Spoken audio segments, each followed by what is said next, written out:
ሰላም አለይኩም ወራህመቱላሂ ወበረካቱ። ውድና የተከበራችሁ የኔ ቤተሰቦች እንዴት ናችሁ? ከኔ ጋር ሁሉም ሰላም ነው። እናንተስ እንዴት ይዟችኋል? ዛሬ ደግሞ በአዲስ ነገር ጠፋ ብዬ ከርሜያለሁ። በነገራችን ላይ አዳዲስ ነገር ይዤላችሁ እንድመጣ ሰብስክራይብ እና እንዲሁም ላይክ አድርጉልኝ ውዶችዬ። ኢትዮጵያ ደህና እየሄደልኝ ነው፣ ተስተካክሎልኛል። አሁን ላይ መብሩክ በሉኝ። እውነት ደስ ብሎኛል። አልሐምዱሊላህ ተስተካክሏል። ያው ጠፋ ብዬ ነበር፣ በመሀል ላይ እየተስተካከለ ነበረ። ሰዓቴንም ሁሉንም ምናምን የሚሞላውን ሁሉን ሞልቼ ነበር እና እሱን ለማስተካከል ጠፋ ብዬ ነበር። አሁን ደግሞ በአዳዲስ ነገር እመጣለሁ። ለጊዜው እንኳን ኩሽና ነኝ ዛሬ መዳም ቤት ኩሽና ነኝ። ያው ምግብ የሚሰራ ሰው ምን ይዞ ሊመጣ ይችላል? ይሄን ነው። እናም ሰዎች ደስተኛ ብዙም ሰላም ስለማይሰጣቸው ነው የምሰራውን ነገር እንጂ እያንዳንዱ የምሰራትን ነገር ምግብ ቢፈቀድልኝ ደስተኛ ቢሆኑ ሌላ ነገር መስራት አይጠበቅብኝም ነበር። ምግብ ስራ እህቶቼ ያኔ አብዛኛው የአረብ ሀገር ሰው ያውቃል ብዬ አስባለሁ፣ ግን ለማያውቅ አስተምር ነበር። እያንዳንዱ እየዘረዘርኩ ምናምን ለማስተማር ይመቸኝ ነበር፣ ለኔ የሚጠቅመኝ ነበር። ለኢትዮጵያ ግን ለነሱ ብዙም ሰላም አይሰጣቸውም እና ለዛ ነው እኔ ምግብ የማልሰራው። የምታውቁ ልጆች ስለምትሉኝ ነው ምግብ ለምን አትለቂም ለምን አትሰሪም ምናምን ያንቺ እኮ ይመቻል ምናምን ስለምትሉኝ ነው እኔ ይሄን ማለት የያዝኩት። ዛሬ ጅሪሽ ነው፣ ቀለል ያለ ነበር ዛሬ የሰራሁትና ለምን አላካፍላችሁም ሰዓት ካለኝ ምናምን ብዬ በዛው ተጠቅሜ ነው። ዶሮ ወጥ ምናምን ታያላችሁ። ዶሮ ወጥ ደግሞ የሰራ ነው ያው በሻ ስለሆነ እዚህ 3 ሆነን ስለምንሰራ በጎን ለምን አልሰራላችሁም ስራ ከሌለኝ በሚለው ነው ዛሬ የሰራሁትኝ መርጉግና ጅሪሽ። ከዛም ደግሞ ወደ ውጭ መሄድ ነበር ዛሬ። ሁለቱም ያኔ ተመሳሳይ ባንዴ መስራት አይቻልም። ለወጥ ያለ መርጉግና ጅሪሽ የተቀራረበ ስለሆነ ጥቅሙ ፋይዳው አንድ ስለሆነ ሁለቱም ባንድ ላይ በማንኛውም ሰዓት አይሰራም። ግን ውጭ መሄድ ነበር ለቤተሰብ ምናምን ስሪ ተብዬ ነበርና ለዛ ነው ሁለቱንም ባንድ ላይ የምታዩት ማለት ነው። ከዛ ሾርባችን ደግሞ የዱባ ነው። ኢዳማችን ሞለኽያ ነው። ብቻ አልሐምዱሊላህ አልሐምዱሊላህ ነው። ሌላ ምን ልል እችላለሁ? ምግብ ስራ እንደኔ የሰለቻችሁ የራሳችሁን የምትፈልጉ በራሳችሁ ቤት ያቺን ቀን የምትጠብቁ ሰው እንደኔ እውነት እኔ እንዴት እንደሰለቸኝ ምን ብዬ ልንገራችሁ? ምግብ ስራ እንኳን ለወዳጄ ለጥላቴም አይስጠው ነው የሚባለው። ማለቴ ምግብ ስራ ጎጅ ነው ማለትም ጥቅም ነው ማለትም አልችልም። ሁለቱም ነው፣ ግን ጥቅምም አለው ጉዳትም አለው። ጥቅሙ ካወቃችሁበትኝ እንትን ነው ማለቴ ደሞዙ ደህነኛ ስለሆነ ብዙ ነገር ትቀይሩበታላችሁ ካወቃችሁበት በአግባብ መጠቀም ከቻላችሁ ብሩን። አለበለዚያ ግን ምግብ ስራን ያልመክርም። ቁሞ መዋሉ በጣም ይሰለቻል። ጽዳት ቆማችሁ አትውሉም ሳይሆን ጽዳት ቢያንስ ትንቀሳቀሳላችሁ። ስራው ምንም ነፍስሽ ሊሆን ይችላል፣ ግን ትንቀሳቀሳላችሁ። ምግብ ስራ ግን ከታትፋችሁ ካቀረባችሁ በኋላ መከትፉትም ተገትራችሁ አትንቀሳቀሱም። ከአንድ ቦታ ስትሰሩም አንድ ቦታ ካቀራረባችሁት በኋላ በጣም ትቆማላችሁና እሱ ትንሽ ይከብዳል። ብቻ ግን እዚህ ቤት ቅልል ብሎ ደስ የሚለኝ ነገር ራሴን ችዬ ነው። ጽዳት እኔን አይመለከትም፣ ምግብን ብቻ ነው።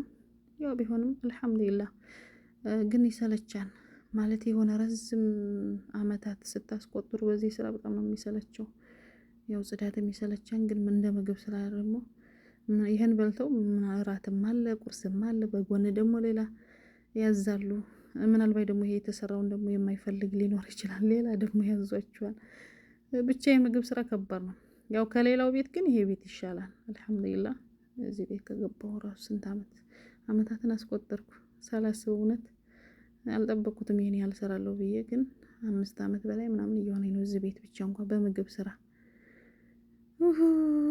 ሳስበውስ በጣም ነው የሚከብደው። እና እንደኔ የሰለቻችሁ ምግብ ስራስ እንዴት ነው ለመስራት ያሰባችሁ ሰዎች? ደሞዙ አሪፍ ካገኛችሁ እንደገና ደግሞ ምግብ ስራ ደስ የሚላችሁ ማወቁ። በነገራችን ላይ ማንኛውንም ሙያ መልመድ ደስ ይላል። ስራ አትፈቱም። ስራ የምትፈቱበትን ቀን አታውቁትም። አሁን እንደ ድንገት እንኳን ስራ ብትወጡ ምግብ ስራ ከመጣ ምግብ ስራ ካወቃችሁበት፣ ጽዳት ከሆነ ደግሞ ጽዳት። ምግብ ስራ ቢጠፋ ጽዳት አይጠፋም፣ ጽዳት ትሄዳላችሁ። ጽዳት ደግሞ ከጠፋ ምግብ ስራ ትሄዳላችሁ ማለት ነው። ዙሮ የተገኘውን ስራ ማወቁ ጥሩ ነው። እንደኔ ሀሳብ ደስ ይለኛል። እና ጉዳቱ ብቻ ያንቀጠቅጣል። እውነቱን ለመናገር ያንቀጠቅጣል ምግብ ስራ። ያው ጽዳትስ ማንቆይቶና ደጋገምኩባችሁ ይቅርታ። ብቻ ይሄንን ይመስላል የኛ ቤት ምግብ። የእናንተ ቤት ምግብስ እንዴት ነው? እንደገና ደግሞ በአዳዲስ ቪዲዮ እመጣላችኋለሁ። በቤቴ ቪዲዮ የተደሰታችሁ በቤቴ ቪዲዮ ኮሜንት ያደረጋችሁ ከልብ ነው ማመሰግነው። እውነት አሁን ድረስ ይታያል ቪዲዮና በጣም ነው ደስ ያለኝ። በቅርብ ደግሞ የወንድሜን ቤት እለቅላችኋለሁ፣ የእንጨት ቤት ምናምን ማለት ነው። ሰሞኑን እኔ እንጃ ቤት ስሩ ብዬም አልመክር። አሁን ካለው አንፃር በዛ አስረዳችኋለሁ እንጂ በጣም ነው የሚከብደው። ጽድት ያለ ቤት ተጀምሯል። እስኪ በዛ አላቅላችኋለሁ። ቻላ እንደ አዲስ ደግሞ እንገናኛለን። ባይሆን ግን ሰብስክራይብ እና ላይኩን እንዳትረሱ ላለሁ። እንዲሁም አረብ ሀገር ያላችሁ ሴቶች የረፍት እንጀራ ይስጠን። እውነት የረፍት እንጀራ ይስጠን ያ ረብ ኢንሻአላህ። እዚህ ደግሞ የገብስና የስንዴ ዶቄት ምናምን ሰዎች ያምጥተው ነበረ። ከውጭ የተሰራውን እንጀራ አይፈልጉም። የኛ ቤት ሰው የሆነ ደስ አይላቸውም፣ ይሻከካሉና ዶሮ ወጥ ከሰራሽ ዝግኒ ከሰራሽ አይቀር እንጀራን በጎና አስፊልም ብሎ የሆነ ዶቄት አምጥተውልን ነበረ። እሱን ነው የሰራሁላቸው። ለመሞከር ነው ግን ወዲያው በቃው ወዲያው ቀጠልኩት ወዲያው እንትን አልኩት። ለእነሱ እንጎቻ ያረኩላቸው። ለእኛ እንኳን እንጀራ ጠልበን ነበር ከጓደኞቼ ጋር።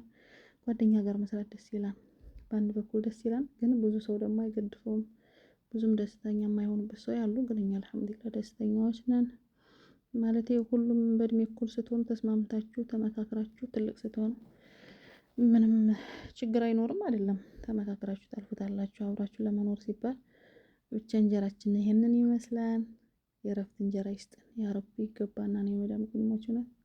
የረፍት እንጀራ ይስጠን። በቤታችን የምንደሰት የራሳችንን ህይወት የምንኖርበት አላህ ያስተካክልልን ኢንሻአላህ። ሀገራችንን ሰላም ያርገው። መመኘውም እሱን ነው።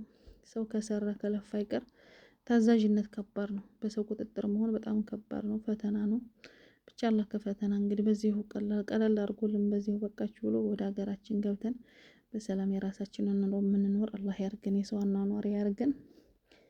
እድሜያችንን የበላው አረብ ሀገር እውነት እድሜያችንን ነው የጨረሰውና ብቻ አላህ መጨረሻችንን ያሳምርልን።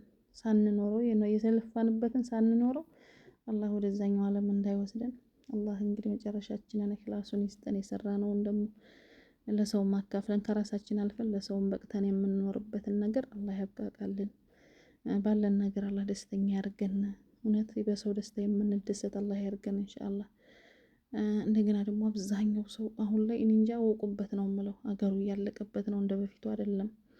የበፊቱ ጅዳ አይደለም፣ የበፊቱ ሳኡዲ አይደለም አሁን ላይና የምንሰራትን ነገር በቃ ጉልበታችንን ዋጋ እንስጠው። እውነት በፊት ያክስቴ ልጅ ተዳር፣ ያጎቴ ልጅ ተዳር፣ እንትና ተዳር፣ እህቴ ተዳር የሚደገሰው ድግስ ራሱ ከልክ በላይ ነው የሚጠፋው ብርና አሁን ላይ ልናቅበት ይገባና እውነት ጉልበታችንን ራሳችንን እንትን ማለት መቆጠብ የምንችለውና ብቻ ከሰራን ከለፋን አይቀር ሀገራችን ላይ ከሰው የማንወድቅበትን ነገር የምንመቻችበትን ነገር አላህ ያስተካክልንና እውቀቱ ጠፍቶ ሳይሆን እኛ ውስጣችን ንጹህ ነው። እውነት የበፊቱን ማንነት ነው ይዘን የምንኖረውና የዋህነት አለብን።